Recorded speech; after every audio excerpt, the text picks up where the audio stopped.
I see somebody taking ownership of whatever it is they're doing, if they're sweeping the floor, but they're sweeping it like that's their floor, they're gonna sleep on this floor. That's somebody that's valuable to me. What I find most rewarding about my job is watching the accomplishments of the people that work with me and to watch them start to move their own mountains. Taking the set of plans and building a structure that I drive by and I say, wow, I had a role in that. That is what I thrive on. Most students think that construction is just residential, but it's a lot more than that. It includes industrial, heavy industrial. We're talking about the refineries, BP. We're talking about the steel mills, U.S. Steel, ArcelorMittal, and the power generating companies, NIPSCO. There's also commercial. In commercial, you got your public libraries, your public schools, your hospitals, and then you got your heavy highway. In heavy highway, you got your roads, your bridges, your asphalt, concrete paving. I started in this business a long time ago. Everyone expected to get hurt in construction. The change today is when you go to work for a contractor, the expectation is you're not going to get hurt. And you're going to be able to work safely, draw your paycheck, and retire from this job. And that's what's happening. Once a project is bid, awarded, and accepted by our company, it's handed off to the project manager. I've worked with just about every trade you could work with on any given project.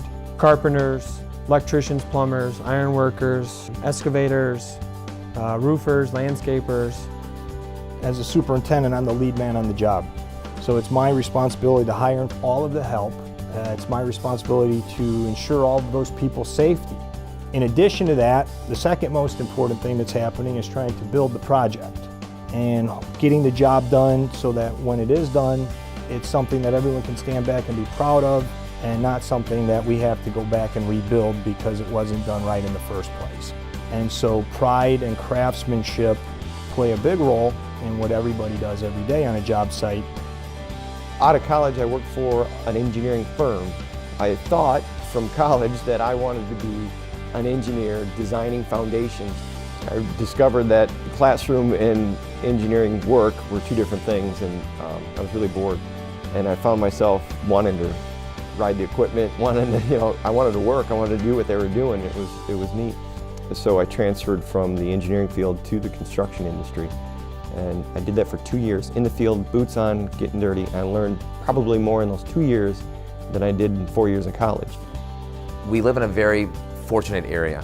I don't think that the residents even understand the opportunities we have in our own backyards.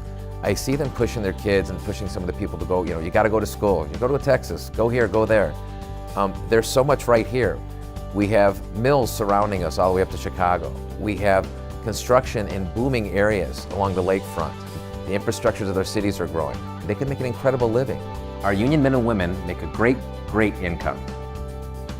I was a district manager for Sprint, and the guys asked me, like, well, how much do you make a year? And I was like, yeah, I felt pretty good at the time. I'm puffing my chest out.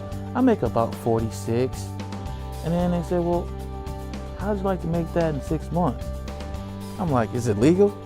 So they told me about ironworking. And I'm like, well, being a mechanic and I like to race cars, I work well with my hands, why not try it out? One of our slogans is earn while you learn.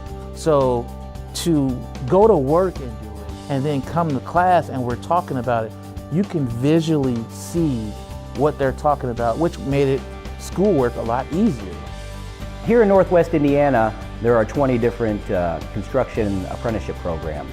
Upon completion of these apprenticeship programs, students are eligible to earn a degree from Ivy Tech Community College. An apprenticeship is a period of time of which you're going to have some classroom studies along with hands-on studies as well as on-the-job training. In those 4 years, you'll go to school 1 day a week and you're available to work the rest of the week. Throughout this program, even if they specialize in a certain field, they learn the other fields. So if you're a welder, they're going to learn how to do HVAC work. They're going to learn how to do architectural work, testing and balance of air, even if they've never done this. So it makes them versatile. I feel that going through the apprenticeship program, it has made me diverse enough to where I will always have a job. It's education and training you won't get anywhere else. It is willing to work and willing to study. You got to combine the two. Being a construction worker is not being a dummy. I even remember myself going through high school saying, well, what do I need to know this for? And that math and science aspect of things is extremely important into the construction industry. If a person has some of that experience or has taken some coursework into the things that we do, it certainly sets them apart from the rest. If I had to do it all over again, I would have committed at a lot earlier age to my career path. And it's hard when you're younger. When I was 14 and 15, I was worried about my first car. And when I was 16, I was worried about my first girlfriend. And I was 17 and 18, I was worried about getting enough money to put gas in the car and take her out on a date. And the only thing I knew about my future was what I was hearing from my counselor and the people in school. I wish that my high school would have promoted trade. I could have went to a trade earlier. I could have came out on the other end not owing any student loans, but already working in my career. People who are interested in the union construction industry can find out more information by going to www.webuildnwi.com. There you can find a whole array of information on how to get into individual trades. You can find out how to get into managerial careers.